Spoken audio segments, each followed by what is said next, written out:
Join me in today's video when we answer the question, who is the most evil killer in Dead by Daylight? After isolating myself for a couple of days and jumping down the rabbit hole that DBD lore is, I've realized that the reasoning why killers came to the realm is very individual, and not all of our cruel killers were actually that evil outside of the realm. It's time to unveil the stories of long forgotten heroes and cruel monsters alike.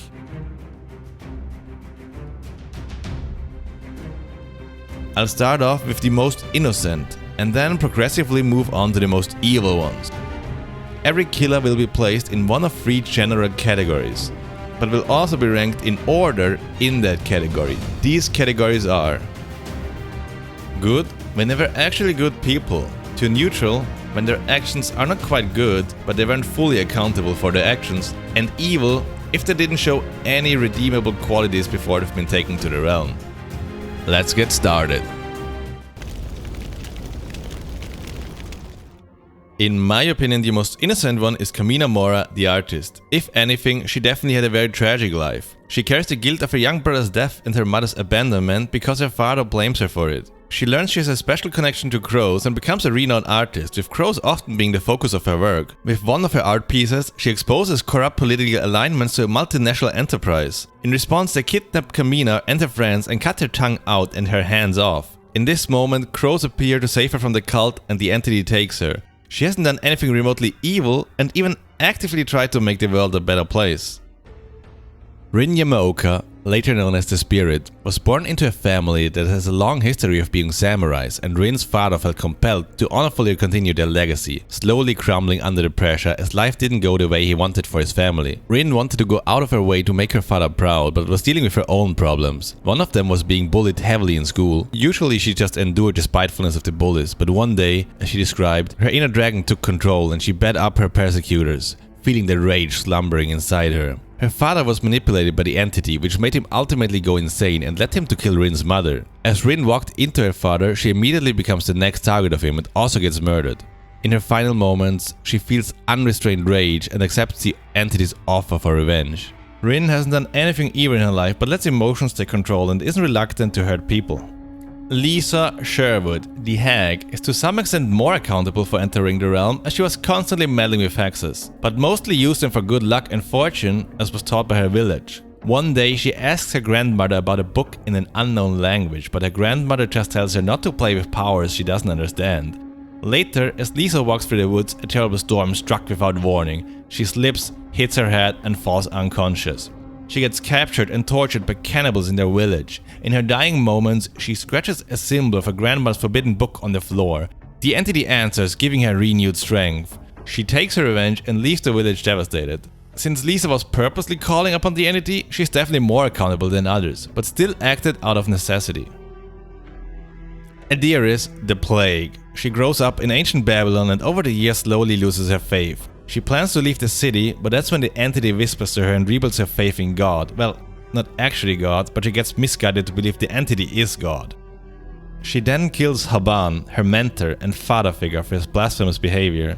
She eventually becomes High Priestess and is greatly loved by the people for her devotion and dedication. As the plague spreads across the land, she tries everything to stop it, even sacrificing herself.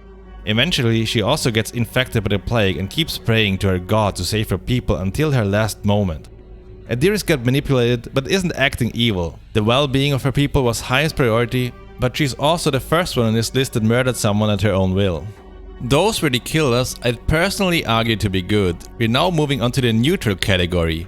These killers did something undeniably bad but aren't fully accountable for it and are still redeemable. They usually get manipulated or are left with no other choice.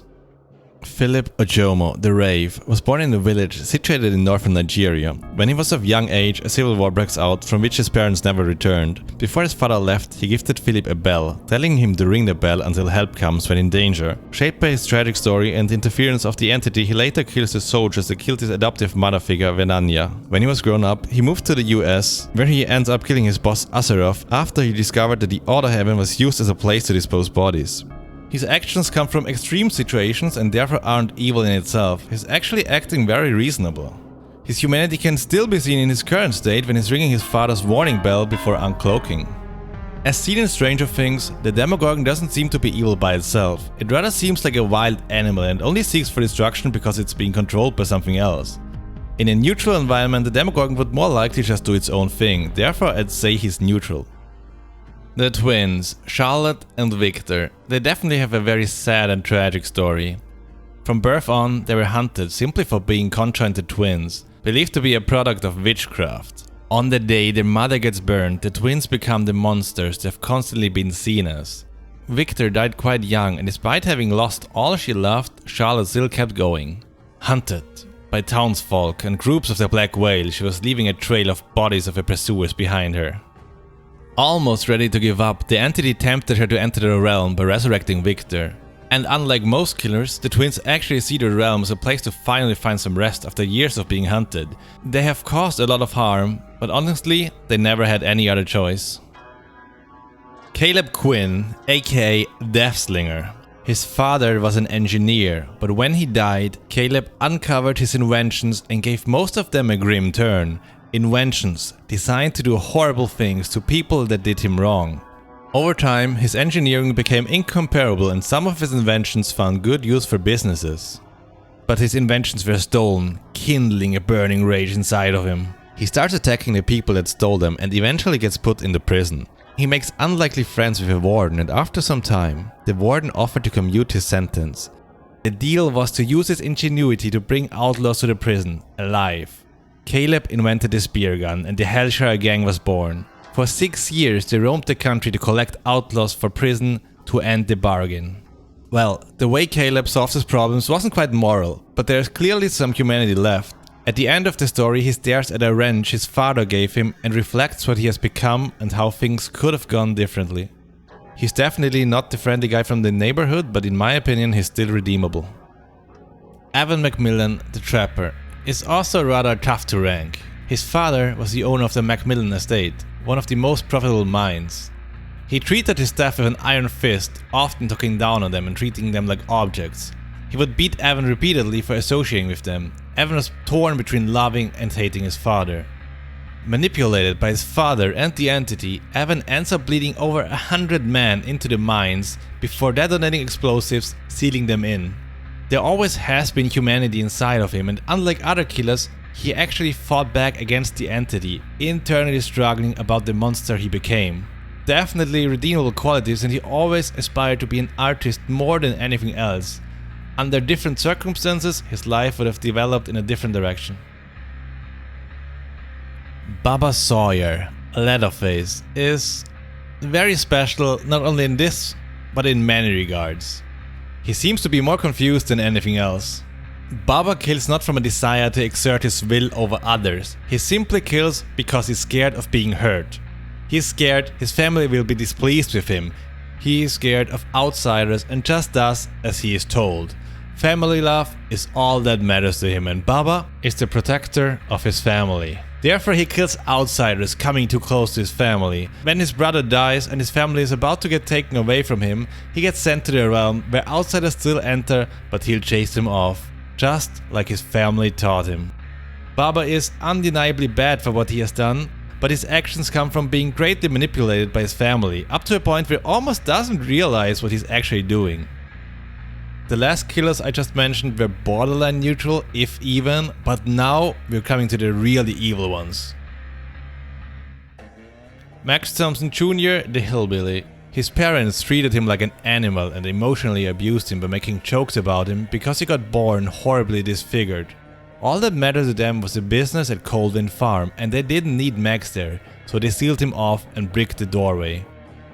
When he was grown up, they only brought him out for doing nasty jobs at the farm. One day, Max fell into a blind rage, killing his father. He goes back to the house and also kills his mother, almost feeling a sense of joy.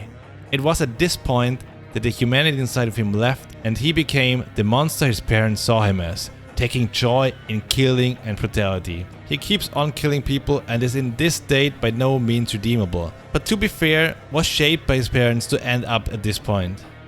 Anna, the Huntress. She was raised by her mother, who died in a hunting accident when Anna was still very young. She started hunting animals to survive and eventually also killed humans that strayed into the Red Forest. However, she never caused any harm to girls. She took them with her and tried to take care of them, but unfortunately she wasn't very good at it and most of the girls died shortly after. I guess there is the argument that her mind is still at the level of a young girl and the entire situation has been created by circumstance. But she still brutally killed people and raided villages. Sally Smithson, the nurse, is a really tough character to rank. In her lore you can clearly see her downfall and how she was forced to live through it. After her husband died in an accident, she had no choice but to take the only job they got her offered, working at the asylum. But 2 decades of working there, being mentally and physically abused by people without limits, slowly whittled down on her mental state. She gets manipulated by the entity and the patient at the asylum, making her eventually snap, killing more than 50 mentally ill patients. With every kill, making her humanity and sanity fade away a little more. Amanda Young, the pig. Jigsaw is creating a variety of twisted games in which the participants get a chance to redeem themselves. In the beginning, the pig is aiding Jigsaw, but later sets up a series of games that are impossible to win on her own. Amanda is definitely influenced by Jigsaw, but is taking what he taught her to an extreme, finding more and more cruel ways to torture people without them having a chance to escape. Pretty evil if you ask me. Frank, Julie, Susie and Joey, the Legion. They are a bit tougher to rank simply for the reason that not all Legion members are acting the same. Susie and Joey are greatly influenced by Frank and Julie. They're the younger members and more often act the way they do because they're scared of Frank and Julie. They are in no way innocent, but they sort of get pressured into the crimes they commit. They also participate in murders, but you can see clear emotions of regret and inner struggle in them. Frank and Julie, on the other hand, take idols of serial killers and eventually become obsessed with them, aspiring to be just like them. They commit several murders but don't seem to show any remorse. It becomes clear that there's not much humanity left inside of them. They strive for chaos and violence and push themselves to do terrible things. That makes the Legion as a whole definitely evil. The Blight used to be a Scottish chemist named Talbot Grimes and is honestly a bit hard to judge. He has done very bad things and these stem from his willingness to cross any line as long as he believes it will achieve his goal. Prisoners become his unwilling subjects just so he can keep on researching drugs. One result of his experiments was a productivity increasing drug that unfortunately wasn't tested very well and eventually caused many people to die. Talbot is shocked when he sees the mass grave he has created. He got bet up for it and left to die, but his story wasn't to end here. He got picked up by a cult where he got his wounds cured and once he was back on his feet, he kept researching. To cope with his past failures, he dreamt of ushering humankind into a new period of enlightenment. He tried to make the world a better place, but he couldn't see the forest for the trees. He discovers a serum and gets addicted to it, ultimately destroying his own body and mind. Battling with the entity, he slowly becomes the Blight we now know. For a while, there's still some Talbot left in his mind, but the Blight just gets more and more in control, slowly etching away the little humanity left inside of him. Pyramid Head is probably a bit subjective, as he's not a physical being but rather the manifestation of a desire to be punished. His purpose is to guide a person away from the illusion and more to acceptance, but at the end of the day, that manifestation is still a merciless killer fixated on dispensing punishment through pain, but may not be evil in a traditional way. He's more to be seen as the judge and is never emotionally involved. His job is to make people face up to their guilt. I would still rank him as evil though, as his ways are cruel regardless of his motives. Sadako Yamamura, the Onryo, was born with powers but had the issue of not being in control of her emotions. People had fears surrounding her power, scared to get hurt by her. She eventually gets thrown down a well where she is left to die. Becoming a spirit of immeasurable rage that feeds off of suffering, she finds an opportunity to bind a curse to a videotape, killing people watching it after 7 days. And she didn't really care who watched the video, leading to the death of many innocent people. Deep down there might be some humanity left inside of her, but she is driven by rage and her actions are irredeemable. The Nemesis was created as a result of a bioweapon experiment. He has a goal programmed into his mind and that is to kill all members of STARS. It's not very clear how much choice he has over his own actions, but he definitely appears to find joy in causing pain. The next one is one of my favorites, Danny Johnson, the Ghostface. He pretends to be a man named Chet Olsen that just so happens to be traveling through all the cities that have a series of unsolved fatalities. He applies for a Florida newspaper and nobody bats an eye when they see he has 0 references to show. They went ahead and hired him, and he starts writing articles and stalking people as a nice little side hustle at night.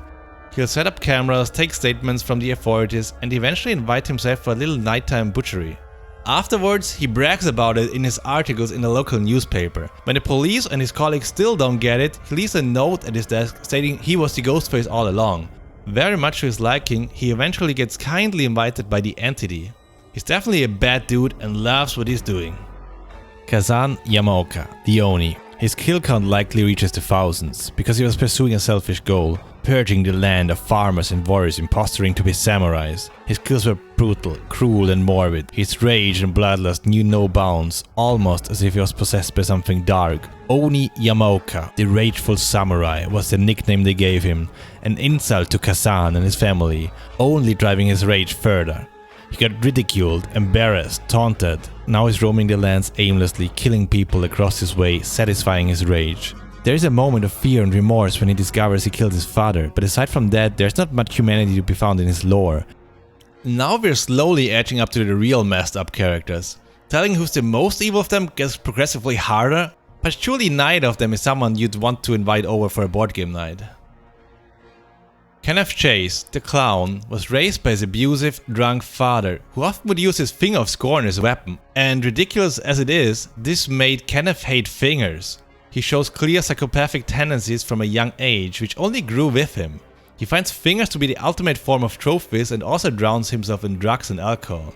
He joins a traveling circus and occasionally kills attendees of the circus, always on the run as a result of his sloppiness. He kills people just for the sake of it and is unwilling to change, even though he constantly finds himself in trouble because of it. Definitely evil and weird. Ji-Woon Hak, the trickster, was always striving for attention, and once he received that attention, he immediately needed more of it. Like an addiction, it was never enough. He joins a producer and actually becomes pretty famous. But much to his disliking, he has to share this fame with the members he's working with. During a fire, the other members get trapped into a room, and Ji-Woon contemplates, but finally makes a conscious decision not to help them. They are screaming for him to save them, and I told you it gets worse, it was the most beautiful thing he had ever heard. After the other members die, he keeps producing music and eventually starts finding victims to torture them just so he can hear their sweet screams for help. He then goes another step further and records these screams and mixes them into his music. He is proven to be reckless and definitely puts the joy he takes from his actions above the risk of being caught, clearly showing his priorities.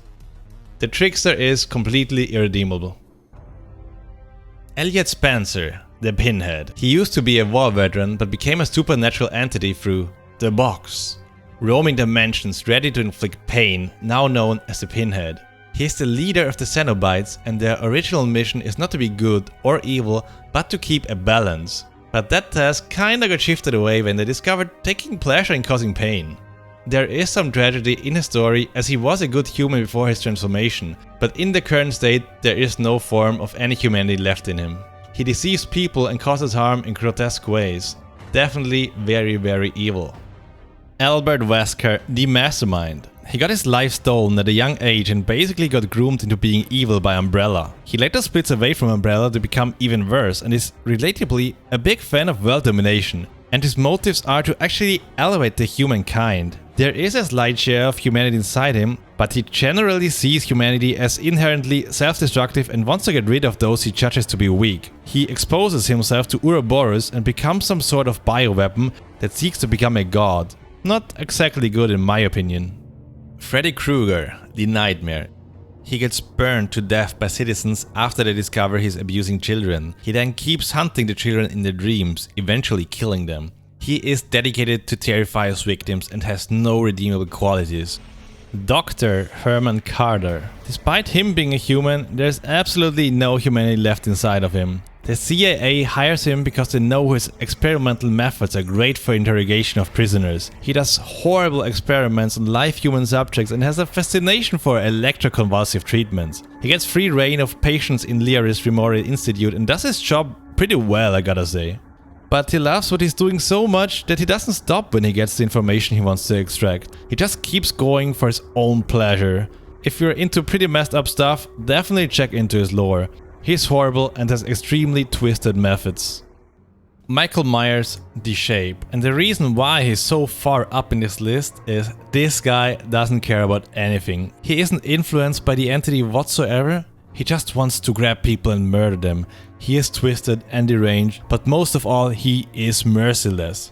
He always sought to cause pain to others and actually felt like he had to kill to find inner peace. He is the embodiment of pure evil and almost seems inherently compelled to cause pain. He is evil in every way. And this leaves us with Drani, also known as the Dredge, as the most evil character in DBD, and I have a very good reason why he deserves this spot at the end. The Dredge is quite literally the manifestation of evil thoughts and body parts of humans and is indisputable evil. It's capable of consuming light with its presence and is collecting body parts to shape his own body. It's literally a dark mass that seeks evil to consume it. There is no redemption arc whatsoever, it's simply attracted by anything evil and just consumes it. It's a killer with insatiable hunger. And of course, the Dredge killed Maurice, so he is undoubtedly the most evil killer in Dead by Daylight. Thank you so much for watching, you are awesome. I hope you enjoyed and see you next time.